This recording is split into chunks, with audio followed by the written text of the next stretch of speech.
From Wakefield, it's the Nolan Carr Night Show starring Nolan. Invite you to join Nolan as guest this week, Val Villucci. And now, ladies and gentlemen, here's Nolan. And welcome back, ladies and gentlemen, to the show for another edition of this program, the Nolan Carr Night Show. And as I said last week for last week's guest, a big-time guest, and this week, another big-time guest, someone who I really wanted to have on, who plays a role in a sport at URI that has a big impact on my life, which is tennis. And without further ado, I'd like to welcome on the head coach of the URI women's program, Val Villucci. Thanks for joining me this week. I greatly appreciate it. Thank you. I'm glad to be here, Nolan. Thank you. As I always do with all my guests here in the show, I like catching up with them. So how's life treating you at this current moment in the pandemic 2021? It's been okay so far, definitely keeping my fingers crossed that things can go smoothly and not have to take any steps backwards. But right now, we're in a good place. I just hope it stays that way. Yeah, you don't want to lose out, because then that would stink for your players as well as those graduating that are on the team. Exactly. Yeah. And I'm sure if it happened, we deal with it like we did last year, and we dealt with it very well last year, so well that we had our best season ever. Yeah. So we managed to jump over the hurdles, Yeah. and something that I was very pleased about for my players.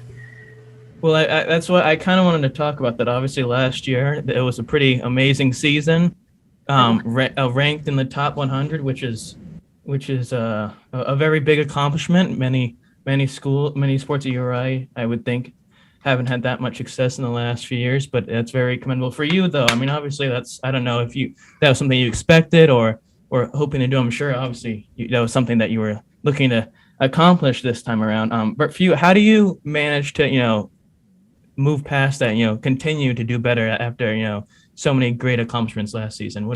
How do you add on to that? That's a great question. And I guess we're going to find out. We graduated 2 seniors that were definitely very impactful on our team. So there are spots to fill there. And, we just have to hope that the right players can fill those spots and step up. So it is always the unknown, I think, and especially when new players enter into the lineup. I'm sure they're biting at the bit to have that opportunity. So that hunger will show if that's something that they really want to be and be successful at. But they got a good taste of it last year, and I just hope that little bit of taste that they got is just going to make them hungrier, and we can really perform well and continue to perform well. You mentioned that only 2 players graduated. How important is that for the team and your program, that the majority of the players from last season's success are back this year? Yes. So we had obviously 6 players in our singles lineup, and 2 of the players did play both singles and doubles. So when we start a new year, now we're having to put new doubles teams together and try to find the right combination. So there is going to be some growing pains, I think, with that. But we have to, singles wise, I think we'll be okay. We have depth, but I do put a lot of focus on the doubles, because doubles is what won our matches last year. We came back from a lot of matches, and won it. And the doubles point was the critical point for us. So, we have to find the right mix. We definitely will need 2 solid teams to put into the lineup.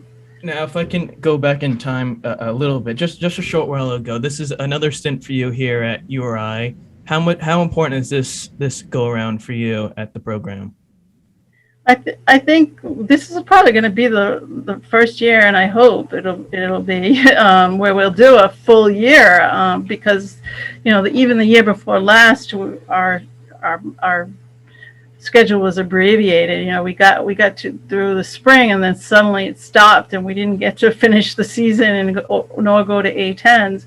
So this is going to be a unique year for the players that are haven't been here for those 2 years, and to actually get an entire year under their belt is going to be, you know, something good, I think. But the fall is really critical for us to really develop the players, develop our teams, figure out who's going to be playing, in what spot, and then kind of go from there. Now, when I was a freshman, I'm a senior this year, but when I was a freshman, I worked for the Cigar and I covered women's tennis. That was really the only sport I covered, and that was at a time where there was a certain gentleman who was leading the charge for this team that we're just going to leave it at that. And then a certain situation happened with that coach. And yes. then they brought in a lady to finish up the season, and then you came in, and I should say came back to the program. How was it? Was there any difficulty for you just, having the girls just, forget about and move on from the situation that kind of rocked that program after, it looked like that team was going upwards? It was a very difficult year, I have to admit, for them and for me. There was so much disconnection with everything that had happened, and the players really lost trust in their leader, who was supposed to be their leader. So here was another coach walking in the door, and like, okay, here we go again. Yeah. There was just too many turnovers with the coaching, and they lost trust. So it really took me a long time to gain that from them, and they then was trying to get them to buy into what I'm yeah. trying to develop for them. So it was not an easy year. I can't say, it did what we had to do, but I think the circumstances that happened, and then the way the whole year developed, and then stopping and short, and then losing the part of the year, I think it just put a lot of perspective for them, and them coming back the following years. Okay, we have a little more belief here. We're starting to really embrace what you're telling us, and we're going to start working hard. But I have to say, it was one of the difficult years that I had to go through. I'm sure, because I remember when I was covering a few head coaches prior to yourself, I remember covering him, and then next thing I know, I see that face on the nightly news, and I'm sure for you and the team as well, that was much more harder to deal with. Now, on another more positive note, right. The U.S. Open just happened a few days ago. The tennis has been in the news. I'm curious, as someone who obviously is heavily invested in the sport, as I would hope you would be as the head coach of a university program, I'm curious on your assessment on the results on that, if you paid any attention to it. I did, yes. And I'll speak on the women's draw, I guess, more so than the men's side, but it really was, I feel, a great tournament for women's tennis. You can really start to see the growth of the players that are up and coming, and that are really going to be the next generation of talent and champions. And it was really nice to see also that they're starting to put the perspective of the demands of tennis to the forefront. What it takes to be a champion, the pressures that are involved in it, how to deal with it, and especially with these young athletes coming up that are 17 and 18 years old. It's probably even more important that they pay more attention to the mental health of these athletes, because there's a lot of pressure in the sport of tennis, not only on the court itself, but on the outsides of the court too, that you have to deal with it as a professional. And if you don't have the right people around you, you're going to really have a lot of difficulty being successful at that level. So, I think they're really starting to get it now, and they're understanding that, these athletes do need time to come down off of their tournaments. The year-round season is very difficult. If they don't participate in these tournaments, they lose their rankings, and then they get put into a tournament again, like the U.S. Open, and face a very difficult opponent in the first round. For instance, with Madison Keys having to play Sloane Stephens on the first round of the U.S. Open, and like that's a tough first round match. Yeah. I mean, and it was a wonderful match, but Sloane took some time off too because she was struggling. She needed the time to really rest, to strengthen herself, not only physically but mentally, and to be able to come back again. And it looks like she's done the right thing. It looks like she's back on track. It's going to take her time to get back into, being a little more successful down the road, but she's done the right thing, and you can see more and more players are starting to say that, yeah, this is what we need, this is what we've got to do. But it's going to be even more important with the young people coming up, because we want them to sustain their professional career, and they're not going to be able to sustain that unless they do the right things. And I think that was really showcased in this U.S. Open. For you as a coach, you get 18-year-olds and to 22-year-olds, and here you are in the U.S. Open. You have two people under the age of 20 in the finals for the women. How powerful is that in your opinion when you watch that? It's extremely powerful, and it's there was the finalists who went through the qualifier to win the championship. Like how is that even possible? They're playing so many matches in such a short amount of time. But it really it's an eye opener. It really shows these athletes the time and the effort that they put into what they're doing, and how they pay attention to more and more things.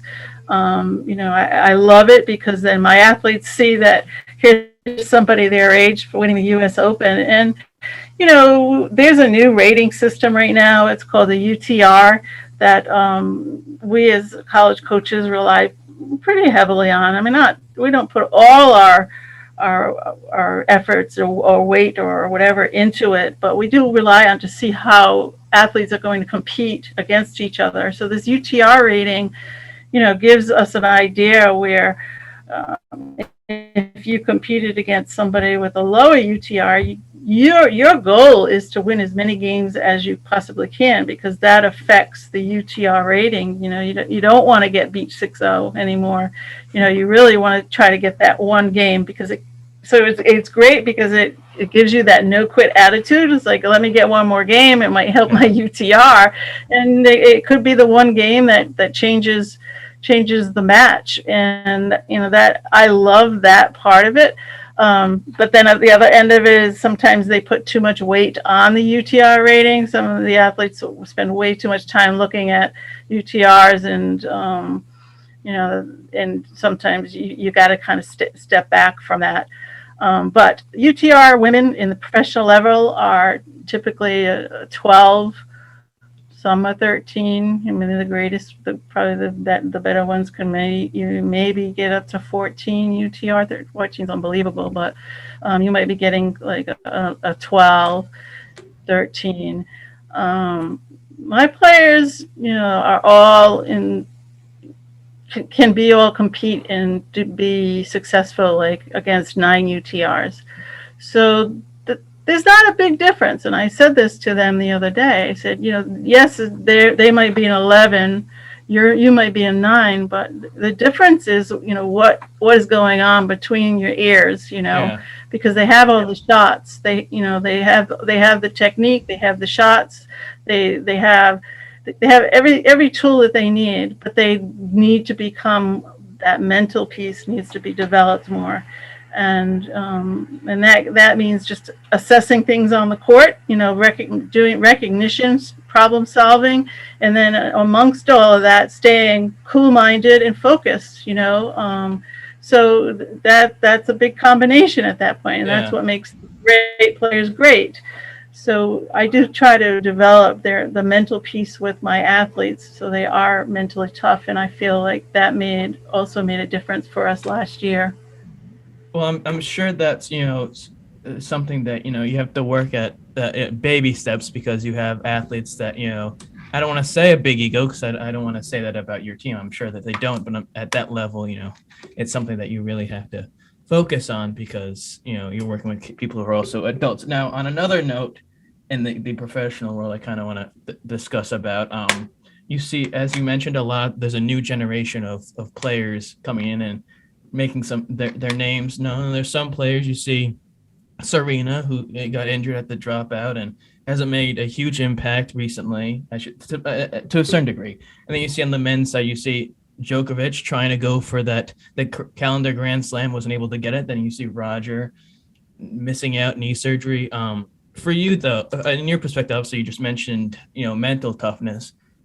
Djokovic, I would say, has accomplished practically everything besides winning the Olympics in his career. How much of a mental, mark is not being able to accomplish this, feat of the calendar Grand Slam that has been accomplished in the last 60 years, do you think?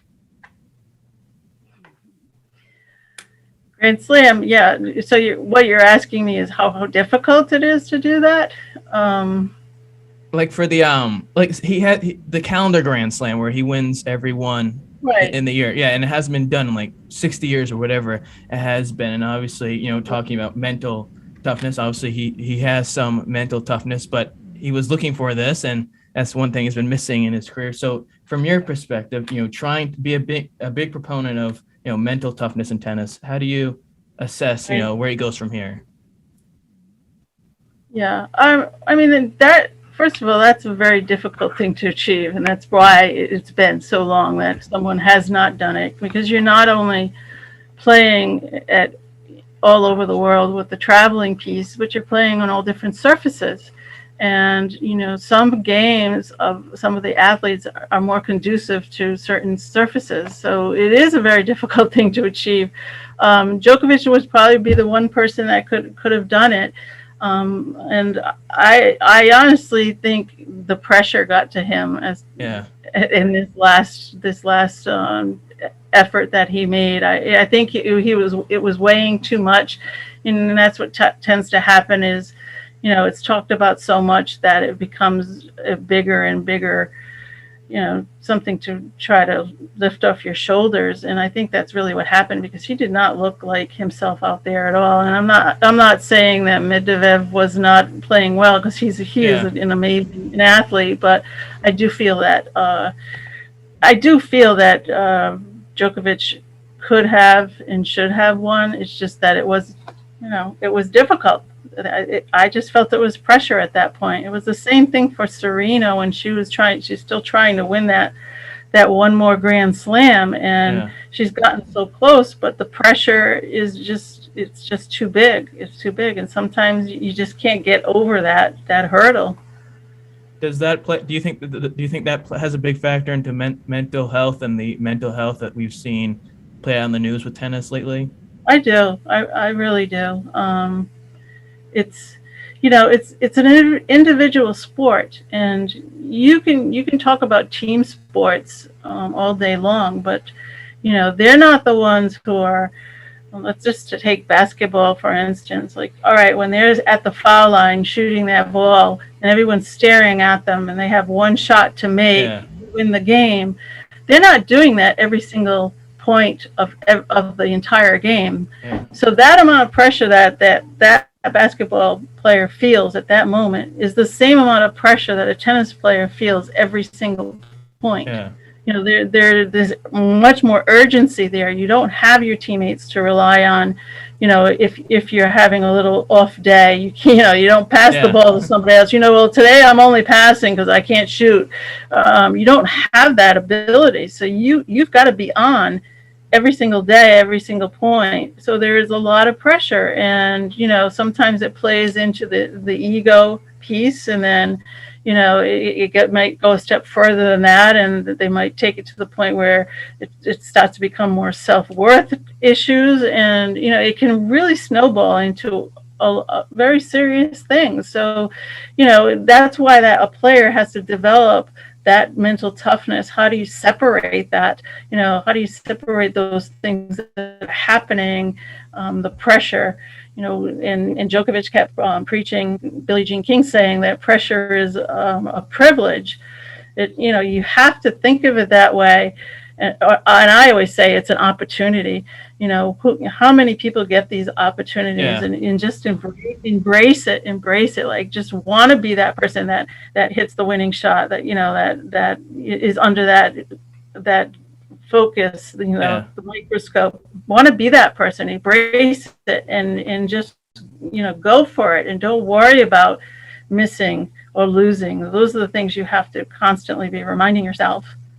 Well, it's a sport where there's a small margin for error compared to many other sports. Basketball, it's different, as you said. There are many opportunities where you can have a bad game, but there's 4 or 5 or 6 other players who can save you. Whereas Right. tennis, you're out there by yourself. Basketball, there's no third set tiebreaker. It's tied at 6-all, and the next one, you're down by 1 point. And there's 1 point left of the tiebreaker. It's a very different sport that many people don't know about. And to see a sport where there's so many young people. I mean, basketball, you see that nowadays where players are leaving 1 year early, but tennis is an interesting sport where it's changing with age. But who knows? I'd like to see the old dogs of Federer and Nadal, and I don't want to consider Serena in that category, but she's been playing forever, and I'd like to see him win more. But I don't think old Robo legs Roger Federer can pull out another one. He's just too. Yeah. He's Yeah, not there and anymore. they've had a good career, but in everybody's mind, they want to still see him in number one. Well, Yeah. even at his worst, he's good. So Yes. it's kind of like, give the guy some credit. All right, Yes. so he's not winning the tournament, but he's still enjoying the game. Let him play, and let him have whatever success that he has. Yeah.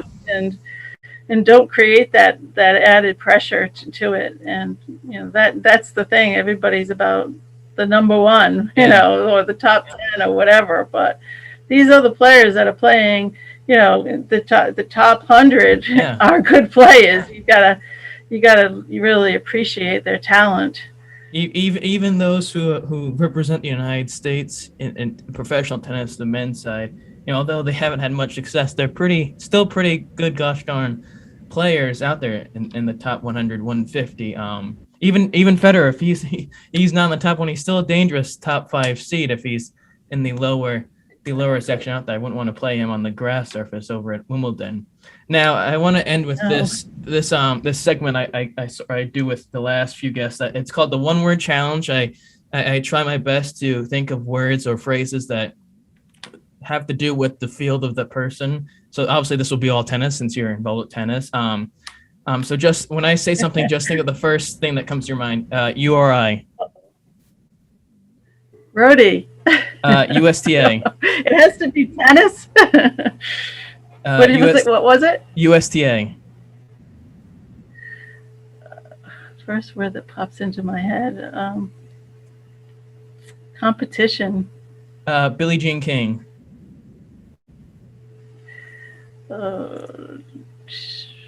First word.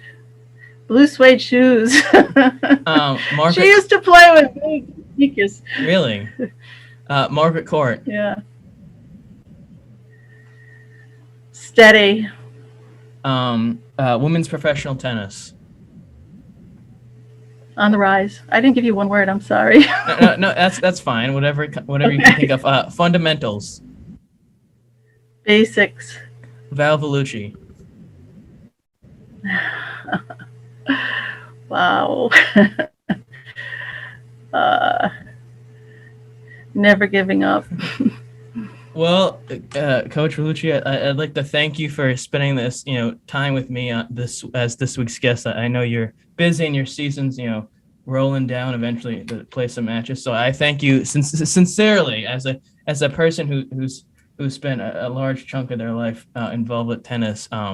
I thank you for doing this because I definitely want to one day eventually have the chance to talk with you after the tough ending that was with prior people. But I appreciate sincerely. Thank you.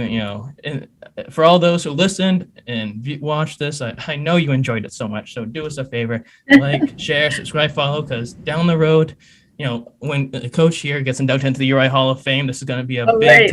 a big time interview that you're going to want to watch. So do us a favor. In the words of Johnny Carson, I bid you all a heartfelt good night.